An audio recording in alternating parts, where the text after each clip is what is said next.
agora a gente vai conversar um pouco sobre o Estrabão, né? Vocês também tiveram a oportunidade de ler aí o texto do Estrabão, e vocês vão perceber que o Estrabão, esse nome, né, Estrabão, vem de estrábico mesmo, tá? Pode ser que, né, pode ser não, de acordo com os relatos, ele era estrábico mesmo, né? Então esse nome é engraçado, mas ele tem lá seu fundo de verdade, né? O Estrabão, diferentemente aí do Heródoto, né? Ele era um sujeito que já se preocupava em definir a geografia, né? Isso é uma diferença muito grande em relação ao próprio Heródoto, né? O Heródoto, vocês viram, ele descrevia, ele contava, mas ele não tinha lá uma preocupação em definir, isso aqui é geografia, isso aqui é história. Já o Estrabão, ele tinha essas preocupações, né? Então a gente pode dizer que o Estrabão era de fato um geógrafo, assim, porque ele se preocupava em definir a geografia, em definir aquilo que a gente poderia chamar de geografia. Ele começa, por exemplo, falando sobre finalidade e utilidade da geografia, não é isso? Veja lá o nosso amigo Estrabão diz. A ciência da geografia é, da mesma forma que qualquer outra ciência, uma preocupação do filósofo. Não é? Então veja, essa era uma interpretação que nós tínhamos aí dos pensadores de antigamente, né? Tudo estava relacionado à filosofia. Em segundo lugar, o amplo conhecimento que somente torna possível empreender um trabalho sobre geografia pertence unicamente ao homem que investigou as coisas, tanto humanas quanto divinas, cujo conhecimento constitui a filosofia. E assim também a utilidade da geografia. Ela é multifária, como também no tocante às atividades dos estadistas e relacionado a tudo aquilo que está na terra, no mar, sobre os animais, sobre as plantas, frutos e tudo mais que se pode ver em várias regiões. Veja bem, o Estrabão dá uma definição sobre finalidade e utilidade da geografia muito, mas muito maior do que hoje, por exemplo, os geógrafos falariam a respeito dela, né? Isso é algo que vocês precisam também compreender. O escopo da geografia para o Estrabão era quase que uma ciência universal, né? Que fosse dar conta aí de tudo mais que pudesse existir na superfície da terra, nos mares, né? Enfim, essa é uma grande preocupação aí do nosso Estrabão. Então vejam, o Estrabão tem também preocupações relacionadas à distribuição da população no planeta, né? Isso é uma coisa interessante, porque é talvez a primeira vez em que entender por que uma região é mais habitada, menos habitada, se tornava um problema, né? Uma questão a ser tratada, a ser trabalhada. E no pensamento do Estrabão, isso era da competência do geógrafo. E aí é curioso, porque nesse momento a gente já começa a perceber que a geografia já será utilizada, será usada como um instrumento do Estado para controlar, para administrar, né, melhor dizendo, o seu próprio território. Então, essa é uma preocupação assim extremamente interessante, né, na visão do Estrabão. O Estado precisava conhecer o seu território, precisava conhecer o que existia no território, na sua distribuição espacial. Neste caso específico, a distribuição da população. Porque o mundo não era tão conhecido assim, não se sabia com precisão quantas pessoas tinham em determinado lugar e em outro. Mas se sabia que determinadas regiões eram muito populosas, né, muito povoadas, e outras não. E isso torna-se uma preocupação. Bom, mas por quê? Né? Por que será? que nós temos essa diferença de população? É claro que a isso levava o Estrabão e levava outros pensadores a imaginar que estivesse relacionado, por exemplo, à questão climática, a disponibilidade de alimentos, a disponibilidade de água, né, terras férteis para plantação. Então veja que esse tipo de raciocínio espacial é um raciocínio geográfico presente no Estrabão e presente no sentido da administração pública, de como que o Estado precisava administrar seus territórios. Né? Isso vai estar presente no Estrabão. Né? Então veja o quanto o Estrabão era assim, estava, digamos, à frente do seu tempo, né? Isso é meio clichê, mas ele tinha essas preocupações muito sérias, né? Muito importantes no pensamento dele.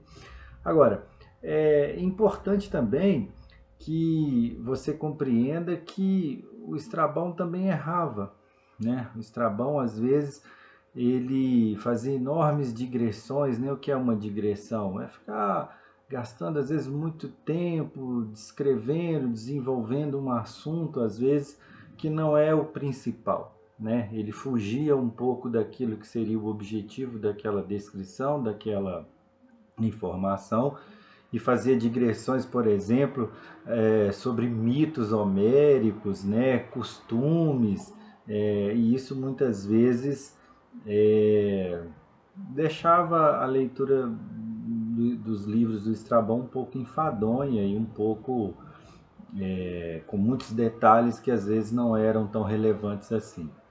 Né? Convém entender também que para Estrabão a geografia era um ramo superior do conhecimento. Né? E isso também é importante que vocês guardem, né? Vocês vão perceber ao longo do tempo como que a geografia, as informações geográficas, o raciocínio geográfico, por ser utilizado pelo Estado, ele vai ser dito, né, que deve ser preservado, melhor dizendo, direcionado apenas para aqueles que vão comandar, né, para os comandantes, para os generais em outro momento, né, porque a ideia de que conhecer o território é uma informação que é extremamente estratégica. Tá? Então, outro ponto para vocês guardarem, né, para vocês ficarem atentos aí naquilo que se relaciona ao conhecimento geográfico, a forma como ele vai se desenvolvendo ao longo do tempo. Agora, é importante também que vocês compreendam que é com Estrabão que a gente pode dizer que a geografia antiga alcança sua maturidade. Isso também está lá no texto.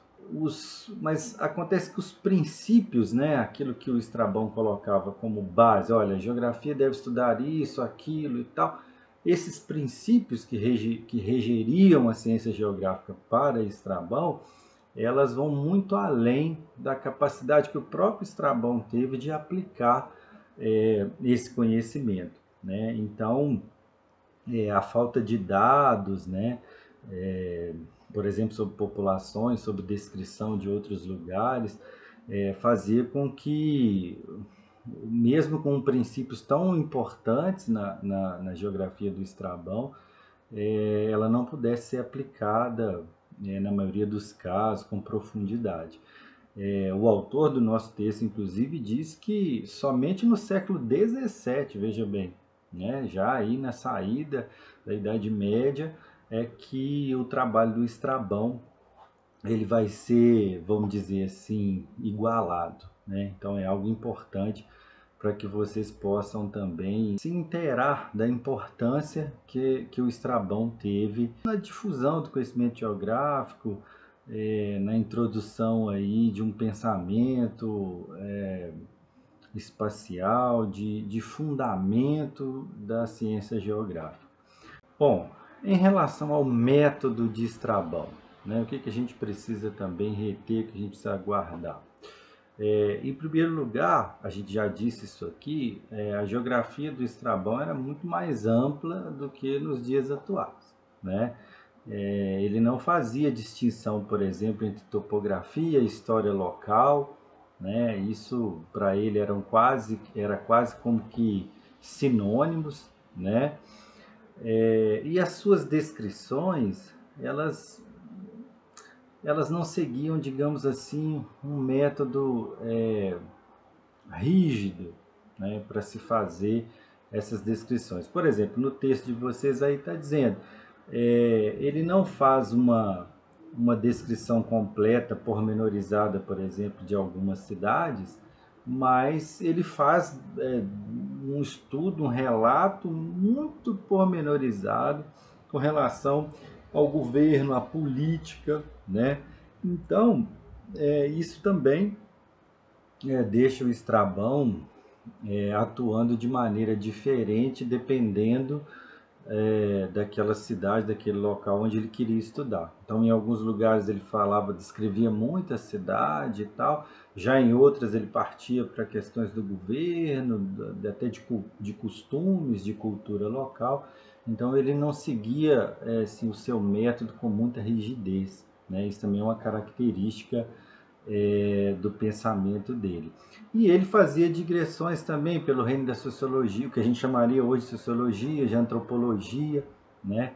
Então, isso tem a ver com a definição que ele deu para a geografia. Né? Se a geografia é tão ampla assim, como nós vimos agora há pouco, né? A geografia estuda o que tem na terra, o que tem no ar, o que tem no mar, né? Tudo que está sobre a terra. Então, praticamente, nessa visão, qualquer coisa caberia para o geógrafo estudar. Ele tinha também algumas dificuldades para poder descrever as extensões, por exemplo, de algumas áreas, e aí ele recorria muito à matemática, em especial à geometria. É, Ele tinha dificuldade, né, para fazer esses cálculos de área, traçar figuras geométricas para definir as cidades, né? Então, até porque ele entendia que a geografia era uma ciência auxiliar da matemática, como a gente verá um pouco mais adiante, né? E a falta também, obviamente, de mapas, né? De bons mapas. A gente está falando de uma época antiga ainda, né? Então, as pessoas para produzir mapa, você não tinha imagem de satélite, obviamente, você não tinha auxílio de drone, nem de aviões para fazer, por exemplo, aerofotogrametria. Então, as distâncias né, relativas de um ponto a outro, elas acabavam sendo muito imperfeitas, havia muita imprecisão, né?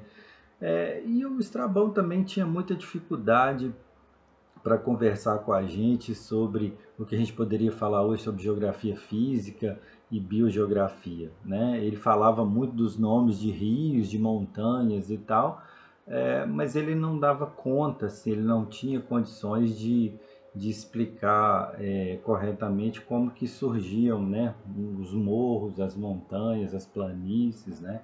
Isso vai ser somente talvez aí no Renascimento, na época moderna, é que a geologia principalmente vai trazer respostas, né, bem assertivas a respeito do que a gente viu lá, por exemplo, no ensino médio, a formação das cadeias de montanhas dobradas, como a gente tem aqui nos Andes, né, as rochosas nos Estados Unidos. Então essas coisas eram muito difusas para o Estrabão, ele não sabia muito bem como que isso se formava. Então, basicamente, ele assumia alguns mitos antigos, ele retoma, por exemplo, Aristóteles e fala que algumas rochas, né, que estavam lá espalhadas naquela região tinham sido vomitadas por terremotos, ou então em função aí de vontade divina de Zeus, né, que fazia chover pedras do céu. Então, vocês vejam que nessa época o que a gente chamaria de ciência e de mito, elas estão muito misturadas, né? Muito